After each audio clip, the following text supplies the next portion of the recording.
Hello student, आज अपन start करने वाले हैं अपनी थर्ड यूनिट मैट्रिक्स, जिसको हिंदी में अपन बोलेंगे अवयव है। ठीक है, तो यहाँ पे आपको समझ आया मैट्रिक्स का कॉन्सेप्ट बहुत इजी होता है। ठीक है, हिंदी में क्या बोलेंगे अपन इसको, अवयव। तो सबसे पहले यार बात करते हैं कि मैट्रिक्स जो है उसकी अपने पास जो डेफिनेशन है वो क्या होगी और मैट्रिक्स किस टाइप से बनेगी। तो सबसे पहले आपको ध्यान रखना है कि मैट्रिक्स में आपके पास क्या होंगे, जो रेक्टेंगुलर एरे टाइप होगा। रेक्टेंगुलर एरे से मतलब है आयताकार अपने पास ऐसे कुछ बनेगा। ठीक है ना, यहाँ पे ब्रैकेट्स के ब्रैकेट्स यूज करने हैं और यहाँ पे अपने पास क्या होंगे, एलिमेंट्स आएंगे। इसको अपन क्या बोलेंगे, रो, और इसको क्या बोलेंगे, कॉलम। तो ऐसे रो में और कॉलम में अपने पास क्या आएंगे, एलिमेंट्स आएंगे। वो एलिमेंट है अपने पास, वो नेचुरल नंबर भी हो सकते हैं, वो पॉजिटिव भी हो सकते हैं, नेगेटिव भी हो सकते हैं, इंटीजर भी हो सकते हैं, इवन वहाँ पे कॉम्प्लेक्स नंबर भी हो सकता है, समिश्र संख्या भी हो सकती है, ट्रिग्नोमेट्रिक फंक्शन है, साइन कोस टेन, ये सब भी वहाँ पे आ सकते हैं। तो मेन आपको ये देखना है कि मैट्रिक्स आप कैसे बनाओगे। तो यहाँ पे आपको क्या करना है, ऐसे ब्रैकेट यूज करना है। अगर आप अलग अलग बुक को कंसीडर करोगे तो वहाँ पे अलग अलग फॉर्मेट भी मिल सकता है। जैसे स्टैंडर्ड फॉर्मेट यही है, मोस्टली इसी को यूज करते हैं बुक्स में। ठीक है, कहीं आप देखोगे तो आपको ऐसे ब्रैकेट में भी मिल जाएगा, या कई बार आपको ऐसे दो लाइंस बनेगी दोनों तरफ और ऐसे भी शो करते हैं। अपन नॉर्मली इसको बुक के हिसाब से देखेंगे तो ऐसे डिनोट करेंगे। जैसे अपन बड़ा ब्रैकेट बनाते हैं तो इसके अंदर अपने को क्या करना है, रो में और कॉलम में, ठीक है ना, हॉरिजॉन्टल और वर्टिकल क्या करने हैं, एलिमेंट्स लिखने हैं, अवयव लिखने हैं। क्लियर हो गया। तो यहाँ पे जो रेक्टेंगुलर एरे टाइप होगा, ठीक है, आयताकार जो अपने पास क्या होगा, क्रम विन्यास होगा, उसको अपन क्या बोलेंगे, मैट्रिक्स बोलेंगे। ठीक है, तो अब सबसे पहले बात करते हैं कि मैट्रिक्स में जो एलिमेंट्स होंगे, ठीक है ना, सबसे पहले मैट्रिक्स में बात करते हैं मैट्रिक्स के एलिमेंट्स की और फिर ऑर्डर ऑफ ए मैट्रिक्स। उससे पहले मैं आपको बता दूं कि जब भी अपन मैट्रिक्स को लिखेंगे, जब भी अपन क्या करेंगे, मैट्रिक्स को लिखेंगे तो हमेशा अपन क्या करेंगे, कैपिटल लेटर का यूज करेंगे। जब भी मैट्रिक्स को अपन लिखेंगे तो अपन किसका यूज करेंगे, कैपिटल लेटर का यूज करेंगे।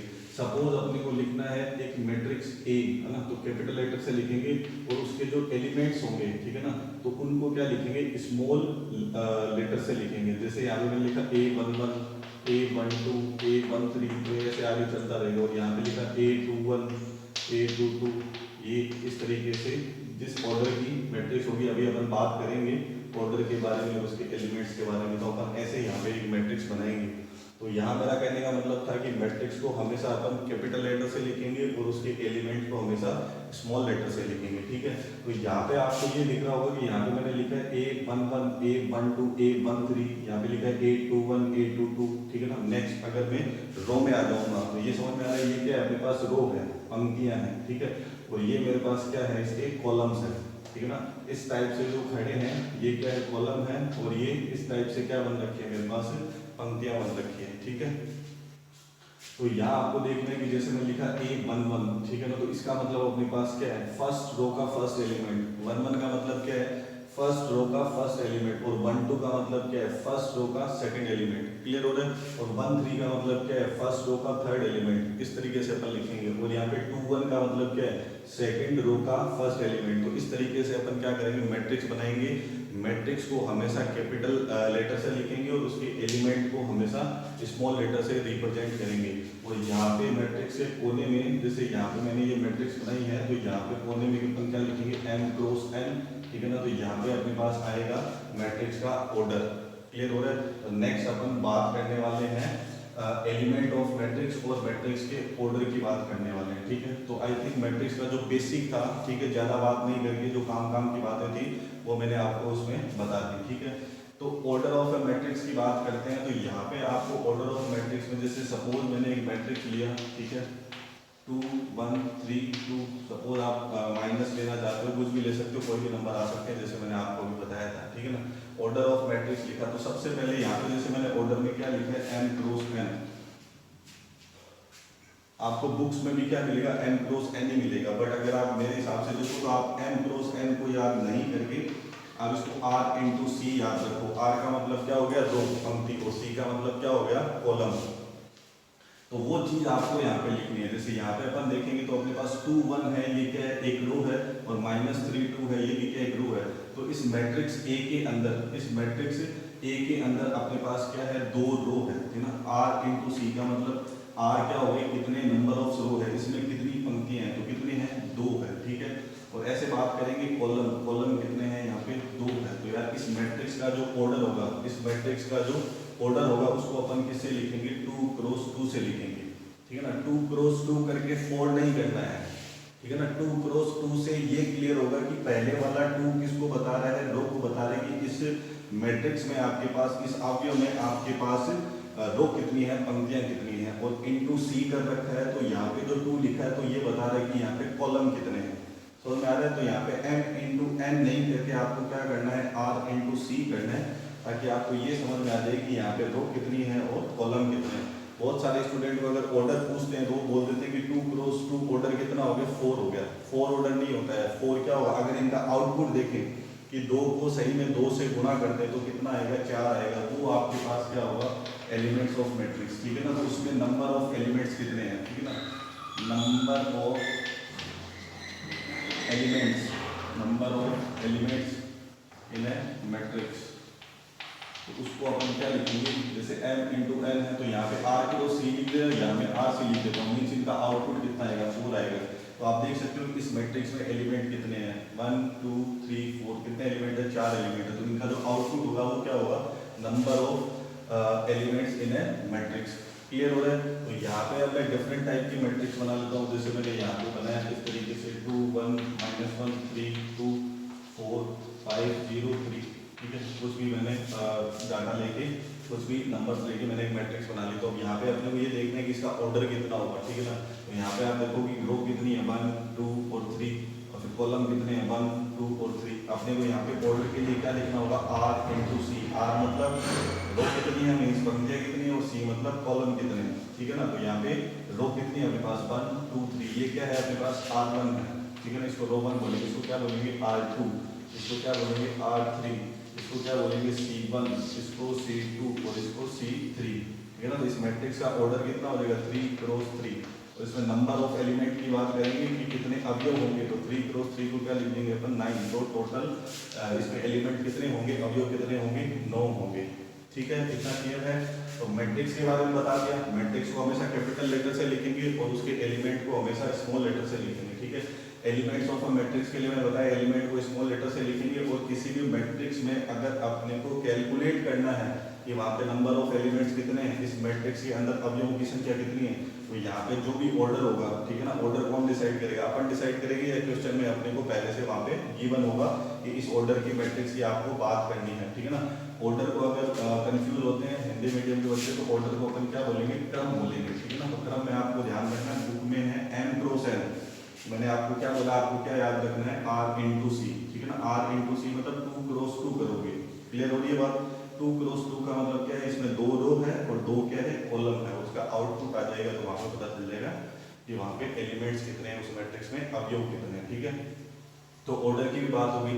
अब अपन ये देखते हैं कि मैट्रिक्स की जो स्टैंडर्ड फॉर्म है वो क्या होती है, ठीक है। उम्मीद करता हूँ इतना आपको समझ में आ गया होगा, ठीक है। अब सबसे पहले अपन बात करते हैं, ठीक है, मैट्रिक्स का जो अपने पास है स्टैंडर्ड फॉर्म है वो कैसे लिखेंगे।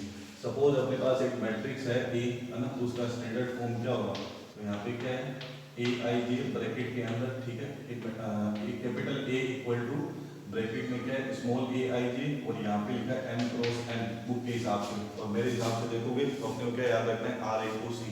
तो यहाँ पे क्या है, कैपिटल लेटर से क्या है, ये तो एक मैट्रिक्स है, कैपिटल ए है, ये अपने पास क्या है, मैट्रिक्स है, ठीक है। और स्मॉल ए आई जे लिखा है यहाँ पे, तो ये क्या है, उसका एलिमेंट है, ये क्या है, एलिमेंट है, ठीक है। और m क्रॉस n उस मैट्रिक्स का क्या है, ऑर्डर है। ऑर्डर मतलब क्या हो गया, क्रम। एलिमेंट मतलब क्या हो गया, अवयव। और मैट्रिक्स मतलब क्या हो गया, अवयव है। अगर हिंदी मीडियम के स्टूडेंट भी देख रहे हैं उनके लिए भी ये लिख दिया मैंने, ठीक है। इतना समझ में आ रहा है। अब यहाँ पे अगर अपन बात करें कि यार ये ए आई जे क्या है, ठीक है, तो जैसे मैंने स्टार्टिंग में मैट्रिक्स बनाई थी, ठीक है, तो उसमें मैंने क्या लिखा था, A11 A12 A13, ठीक है ना, A21, यहाँ पे क्या लिखेंगे A31, इस तरीके से आगे चलता रहेगा, ठीक है ना। तो यहाँ पे A21 का मतलब क्या है, सेकंड रो का फर्स्ट एलिमेंट, दूसरी पंक्ति का पहला अवयव। जैसे यहाँ पे लिखा है A12 का मतलब क्या है, फर्स्ट रो का सेकंड एलिमेंट, ठीक है ना। तो आप आराम से इसमें देख के क्लियर कर सकते हैं। तो क्या है, तो अपन ए आई जी को क्या बोलेंगे, ये मैट्रिक्स की स्टैंडर्ड फॉर्म क्यों है, ए आई जी मतलब क्या हो गया अपने पास, क्या हो गया, ith रो का jth एलिमेंट, क्या हो गया, ith जो रो है, ith रो मतलब अगर इसकी बात करेंगे 1 2, तो इसमें रो कौन सी है, ith है। ith है मतलब i कितना है यहाँ पे 1 है, ठीक है ना। i j से कंपेयर करें तो i कितना है 1 है और j कितना है 2 है, तो मैं इसको क्या बोल सकता हूँ, ith रो का jth element means first row का सेकंड एलिमेंट। तो ये स्टैंडर्ड फॉर्म होगी मैट्रिक्स की। Capital A equal to bracket में स्मॉल लेटर में aij और m क्रॉस n को अपन क्या बोलते हैं, क्या लिखना है, r इंटू सी। तो यहाँ पे पता चल जाएगा रो कितनी है और कॉलम कितने हैं। क्लियर हो रहा है। तो ये मैट्रिक्स की क्या है अपने पास स्टैंडर्ड फॉर्म है। तो नेक्स्ट अपने पास आएगा टाइप ऑफ मैट्रिक्स। तो नेक्स्ट अपन देखते हैं टाइप ऑफ मैट्रिक्स, ठीक है। तो नेक्स्ट अपने पास टाइप ऑफ मैट्रिक्स में सबसे पहले अपने पास है रो मैट्रिक्स, फिर उसके बाद कॉलम मैट्रिक्स, ठीक है, जीरो और नल मैट्रिक्स और स्क्वायर मैट्रिक्स, ठीक है। तो रो मैट्रिक्स अपने पास क्या होती है, रो से आपको क्लियर होगा कि यहाँ पे पंक्ति की बात कर रहे हैं, तो रो मैट्रिक्स को अपन क्या बोलेंगे हिंदी में, पंक्ति अवयुग है। क्या बोलेंगे, पंक्ति अवयुग है। तो यहाँ पे आपको ध्यान रखना है कि रो मैट्रिक्स आपके पास क्या है, वह मैट्रिक्स जिसमें नंबर ऑफ रो, वह मैट्रिक्स जिसमें पंक्ति की संख्या कितनी हो, एक ही हो, वहाँ पे रो कितनी हो, 1 हो, ठीक है ना। तो यहाँ पे अपन मैट्रिक्स बनाएंगे तो यहाँ पे लिखे मैंने 1 2 0 है ना, इस तरीके से कुछ लिखा, तो 1 2 0 लिखा। तो यहाँ पे इस मैट्रिक्स में रो कितनी है, 1 ही है। अगर अपन कॉलम की बात करें तो कॉलम कितने हैं अपने पास, 3 है। तो इस मैट्रिक्स का ऑर्डर डिसाइड करेंगे, तो ऑर्डर के लिए मैंने आपको क्या बोला था, क्या लिखना है मैट्रिक्स के यहाँ कोने में, क्या लिखना है, r इंटू सी, m इंटू n। तो r मतलब रो, तो यहाँ पे रो कितनी है, 1 ही है, और कॉलम कितने हैं अपने पास, 3 है, ठीक है ना। तो इस तरीके से मैंने मैट्रिक्स लिखी। सपोज मैं ऐसे लिखा 1 और 5, तो यहाँ पे रो कितनी है, 1 ही, और कॉलम कितने हैं, 2 है। तो वो मैट्रिक्स जिसमें रो अपने पास है, पंक्ति कितनी हो, एक ही हो, तो उसको अपन क्या बोलेंगे, रो मैट्रिक्स बोलेंगे, ठीक है। नेक्स्ट अपने पास है कॉलम मैट्रिक्स। तो सिमिलर इसी तरीके से आप समझ गए होंगे, कॉलम मतलब क्या हो गया आपके पास, स्तंभ अवयुग है, ठीक है ना, स्तंभ अवयुग, जिसमें अपने पास नंबर ऑफ कॉलम क्या होगा, 1 होगा, मतलब एक ही अपने पास क्या होगा, कॉलम होगा। जैसे 1 2 0 मैंने रो में लिखा था, पंक्ति में लिखा था, उसी को मैं अगर किस में लिख दूं, एक कॉलम में लिख दूं, ठीक है ना। तो यहाँ पे अगर अपन बात करें रो की, तो रो कितने हैं अपने पास, यहाँ पे 3 है, बट यहाँ पे कॉलम कितना है, एक ही है। तो ये अपने पास क्या हो जाएगी, कॉलम मैट्रिक्स हो जाएगी। क्लियर हो रहा है। तो कॉलम मैट्रिक्स में क्या हो गया, जहाँ पे नंबर ऑफ कॉलम क्या हो, 1 हो, और रो मैट्रिक्स में आपके पास क्या है कि नंबर ऑफ रो है वो कितनी हो, 1 हो, ठीक है। पंक्ति की संख्या अगर 1 है तो रो मैट्रिक्स है, और कॉलम की संख्या आपके पास 1 है तो क्या है, कॉलम मैट्रिक्स है, ठीक है। इस तरीके से और भी बहुत सारे कॉलम मैट्रिक्स बना सकते हैं अपन, रो मैट्रिक्स बना सकते हैं। यहाँ पर बस ये देखना है कि रो 1 है तो रो मैट्रिक्स है, और कॉलम 1 है तो वो एक कॉलम मैट्रिक्स है, ठीक है। कुछ बहुत ज्यादा डिफिकल्ट चीज नहीं है। फिर अपने पास आता है जीरो और नल मैट्रिक्स, ठीक है ना। जीरो और नल मैट्रिक्स को बेसिकली अपन किससे डिनोट करते हैं, कैपिटल ओ जैसा बनाते हैं ना। बहुत सारे स्टूडेंट की ये डाउट होता है कि ये ओ है या जीरो है। अगर किसी मैट्रिक्स में सारे एलिमेंट, चाहे वो कोई भी ऑर्डर की मैट्रिक्स हो ना, चाहे वो कोई भी ऑर्डर की मैट्रिक्स हो, ठीक है ना, अगर मतलब उसमें सारे एलिमेंट है, जीरो है, ठीक है ना। जैसे मैंने ये बनाया है, इसका ऑर्डर क्या है, 2 रो है और 2 कॉलम है, ठीक है ना। तो इसके सारे एलिमेंट आपके पास क्या है, जो भी है वो सब क्या है, 0 0 है, ठीक है ना। तो ये क्या होगी, नल मैट्रिक्स होगी, ठीक है। किसी में अगर मैं ऑर्डर थोड़ा सा अलग कर दूं, ठीक है, इस तरीके से बना दिया, तो ये भी क्या है, जीरो और नल मैट्रिक्स है। जीरो मैट्रिक्स बोल सकते हो या नल मैट्रिक्स बोल सकते हो। तो इनके लिए सिंबल कौन सा यूज करना है, कैपिटल O का, है ना। इससे अपने को समझ में आ जाएगा कि वहाँ पे सारे नंबर ऑफ एलिमेंट जो है, सॉरी जो सारे एलिमेंट है वो क्या है, उसके अंदर 0 0 है, तो उसको अपन क्या बोलेंगे, जीरो मैट्रिक्स और नल मैट्रिक्स, ठीक है। क्लियर है। मोस्ट इंपोर्टेंट आपके पास है स्क्वायर मैट्रिक्स, ठीक है। तो अपन आगे जो 4th यूनिट पढ़ेंगे डिटरमिनेंट, उसमें भी आपको ध्यान रखना है कि स्क्वायर मैट्रिक्स क्या होती है। तो स्क्वायर मैट्रिक्स से ही अपने पास क्या बनेंगे, डिटरमिनेंट बनेंगे, ठीक है ना। डिफरेंट ऑर्डर की मतलब डिटरमिनेंट नहीं बनते हैं। स्क्वायर मैट्रिक्स जो होता है उन्हीं को अपन डिटरमिनेंट बना सकते हैं। अब चलिए बात करते हैं, तो आपको धीरे धीरे सब समझ में आने लग जाएगा। स्क्वायर मैट्रिक्स क्या होती है, वो मैट्रिक्स जिसमें नंबर ऑफ रो और नंबर ऑफ कॉलम सेम हो। एक शॉर्टकट लिख देता हूँ मैं, R इक्वल टू सी हो, R इक्वल टू सी हो। जैसे सपोज मैंने एक मैट्रिक्स लिखी, ठीक है, उसका नाम ले लेता हूँ मैं कैपिटल B, उसमें मैं लिखा 2 3 1 -1 और 5, ठीक है ना, 2 3 -1 और 5। तो यहाँ पे रो कितनी है, 2 है, 1 और 2, और कॉलम कितने हैं, 2 है। इसका ऑर्डर क्या हुआ, 2 क्रॉस 2। अपने को ये चेक करना है कि रो और कॉलम सेम है क्या, रो और कॉलम सेम है क्या। तो 2 ही रो है और 2 ही कॉलम है, तो अपन क्या बोलेंगे, जो B है वो क्या है कि स्क्वायर मैट्रिक्स है। जो B है वो एक है, स्क्वायर मैट्रिक्स है। इसी तरीके से मैं क्या करता हूँ, एक अपने पास है और एग्जांपल ले लेता हूँ, ठीक है, C मैट्रिक्स का। उसमें मैं लिख लेता हूँ 1 3 -5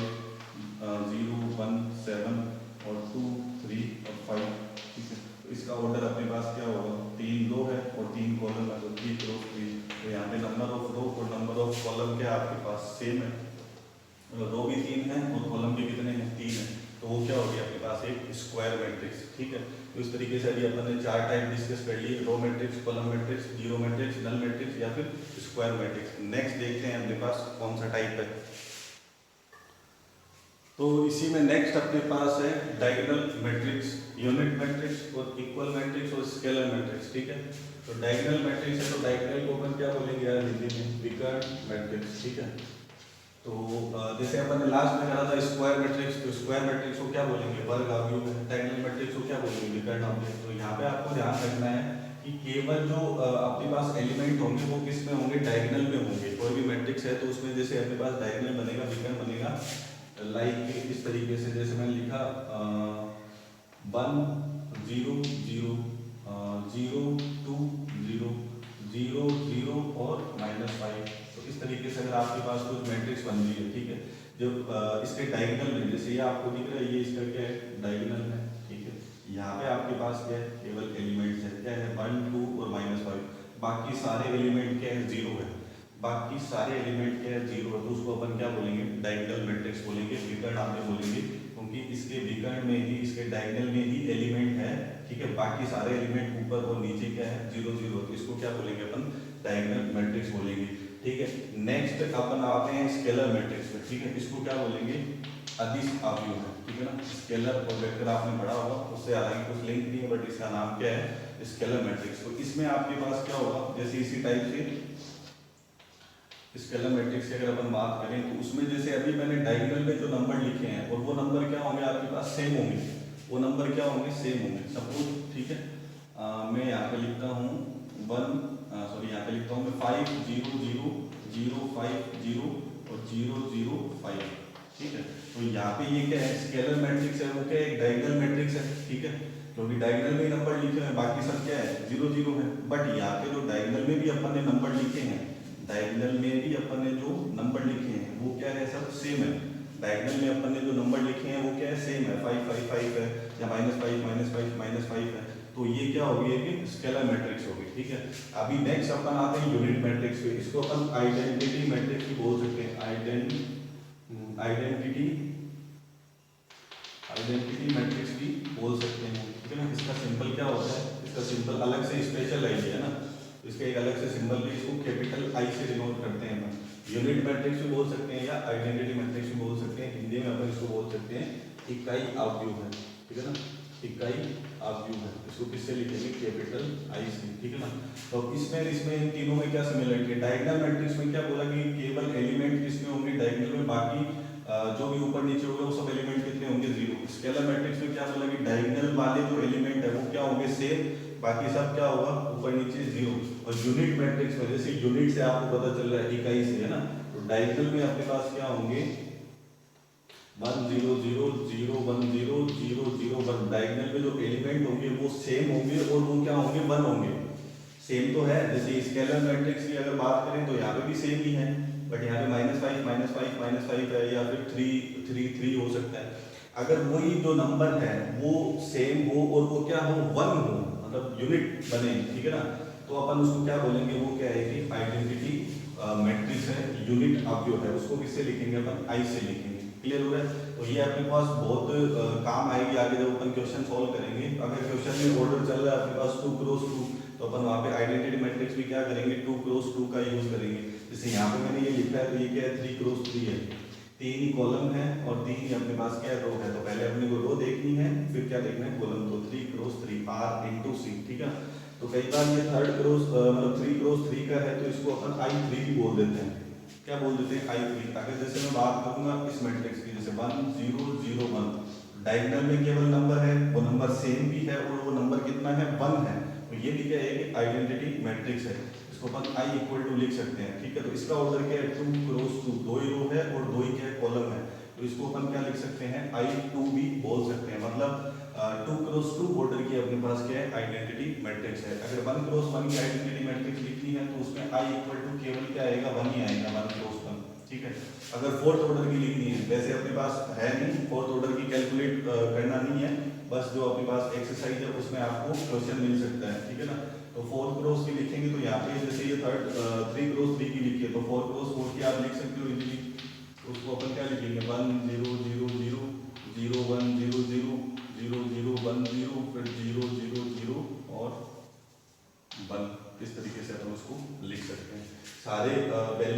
इसमें डायगोनल में है, बाकी सब क्या है 0 और डायगोनल में कितना है 1 1 है। क्लियर हो रहा है? जब डायगोनल में 1 1 आ जाता है तो क्या हो जाता है यूनिट मैट्रिक्स, और 1 के अलावा कुछ और बनता है और बाकी सब 0 है तो क्या है स्केलर मैट्रिक्स। ठीक है, बट सेम होना चाहिए, ध्यान रखना है। ठीक है, और डायगोनल में वैल्यूज है बट वो वैल्यूज क्या डिफरेंट है और बाकी सब 0 है तो वो क्या हो गई डायगोनल मैट्रिक्स। समझ में आ रही? तीनों में डिफरेंस पता चल गया। यूनिट मैट्रिक्स आइडेंटिटी मैट्रिक्स जो है इकाई आपके है वो इंपॉर्टेंट है। ठीक है, उसको ध्यान रखना है। ठीक है, अब मैं बात कर रहा हूँ इक्वल मैट्रिक्स की। ठीक है, इक्वल मैट्रिक्स आसान है। ठीक है, इक्वल मैट्रिक्स में अपने पास क्या है, दो मैट्रिक्स अगर सेम टू सेम होगी उसके ऑर्डर और यहाँ पे इक्वल मैट्रिक्स, उसका ऑर्डर भी सेम होगा और एलिमेंट भी क्या होंगे सेम होंगे। ठीक है, सपोज एक मैट्रिक्स लिखी मैंने दी, उसमें है 1 2 3 0 4 5 और 1 7 3। यहाँ पे चलो माइनस लगा देता हूँ। तो इसका ऑर्डर क्या है 3 क्रॉस 3, 3 ही रो है और 3 ही कॉलम है। ठीक है, एक दूसरी मैट्रिक्स बनाता हूँ मैं बी, उसमें मैंने लिखा 1 2 3 0 -4 5 1 7 3। ठीक है, तो यहाँ पे ये दोनों मैट्रिक्स क्या है सेम है, तो इनको क्या बोलेंगे इक्वल मैट्रिक्स बोलेंगे। ऑर्डर भी सेम है और जो एलिमेंट है वो भी क्या है सेम है। ठीक है, तो ये टाइप्स ऑफ मैट्रिक्स में अपन ने सीख लिया इक्वल मैट्रिक्स। नेक्स्ट अपने पास है लोअर ट्रायंगुलर मैट्रिक्स। नेक्स्ट अपने पास है लोअर ट्रायंगुलर मैट्रिक्स और अपर ट्रायंगुलर मैट्रिक्स। तो इन दोनों को अपन सबसे पहले तो यार ट्रायंगुलर मैट्रिक्स बोलेंगे। ठीक है, मैं ट्रायंगल मतलब समझ में आ रहा है, त्रिभुज की बात कर रहा हूँ मैं, त्रिभुजाकार जो अपने पास अवयव होंगे। ठीक है, तो अपर में और लोअर में आपको क्या ध्यान रखना है। ठीक है, जैसे अपर ट्रायंगुलर मैट्रिक्स है ना, तो ऊपरी त्रिभुजाकार जो अपने पास मैट्रिक्स है तो उसमें क्या होगा कि ऊपर अपने पास क्या बनेगा त्रिभुज बनेगा, ट्रायंगल बनेगा। ठीक है, जैसे ये 2 क्रॉस 2 की मैट्रिक्स है, ये 2 क्रॉस 2 की मैट्रिक्स है, तो यहाँ पे अगर अपन इन तीनों को मिलाएं तो अपने पास क्या बनेगा एक ट्रायंगल बनेगा। ठीक है ना, तो यहाँ पे अपने पास क्या हो एक ट्रायंगल बन जाए एलिमेंट से मिलके, और बाकी जो भी एलिमेंट है वो क्या है 0 है। जैसे यहाँ पे कौन बच गया, ये एलिमेंट बचा है, ये क्या है 0, तो ये 2 क्रॉस 2 की एक क्या है अपर ट्रायंगुलर मैट्रिक्स है ना, ऊपरी त्रिभुजाकार मैट्रिक्स है। ऐसे ही अगर अपन 3 क्रॉस 3 में बात करें, ठीक है, तो यहाँ पे आपको क्या दिख रहा है 1 2 -3 2 -4 और 5, अगर इनको अपन मिलाएं है ना, आपको दिख रहा होगा अपर ट्रायंगल है ना, ऊपरी त्रिभुजाकार। तो ऊपर क्या बनना चाहिए ट्रायंगुलर बनना चाहिए, त्रिभुज बनना चाहिए, और उसके नीचे के सारे एलिमेंट क्या होने चाहिए 0 0 होने चाहिए। तो ये क्या होगा अपर ट्रायंगुलर मैट्रिक्स होगा। इसका जो जस्ट अपोजिट होगा वो क्या होगा लोअर ट्रायंगुलर मैट्रिक्स। ठीक है ना, तो यहाँ पे अगर मैं बात करूँ तो यहाँ पे क्या हो गया, जीरो के ऊपर क्या है ट्रायंगुलर है, जीरोज के ऊपर क्या है ट्रायंगल है। ठीक है ना, तो यहाँ पे क्या होगा लोअर ट्रायंगुलर, मतलब इस जीरो के नीचे क्या होना चाहिए ट्रायंगल होना चाहिए, त्रिभुज होना चाहिए। तो ये क्या हो गया लोअर ट्रायंगुलर मैट्रिक्स हो गया। ठीक है, और जैसे 3 क्रॉस 3 की बात करें, ये 3 क्रॉस 3 का था और ये क्या है 2 क्रॉस 2 का है, तो इसमें अपने पास लोअर ट्रायंगुलर बनेगा। ठीक है ना, इन जीरो के नीचे क्या बनेगा, इन जीरो के नीचे क्या बनेगा अपने पास ट्रायंगुलर बनेगा। तो ये क्या हो गया निम्न त्रिभुजाकार मैट्रिक्स, लोअर ट्रायंगुलर मैट्रिक्स। ठीक है, तो ये क्लियर हो रहा है। ये अपने पास टाइप ऑफ मैट्रिक्स है वो कंप्लीट हो गए थे। अब नेक्स्ट अपने पास है यहाँ पे ऑपरेशंस ऑन मैट्रिक्स है। तो मैट्रिक्स के साथ अपन कौन कौन से ऑपरेशंस अप्लाई करेंगे, जैसे दो मैट्रिक्स को अपने को ऐड करना है, सब्ट्रैक्ट करना है, कंपैरिजन करना है, वो अपन देखते हैं नेक्स्ट क्लास में। Thank you so much.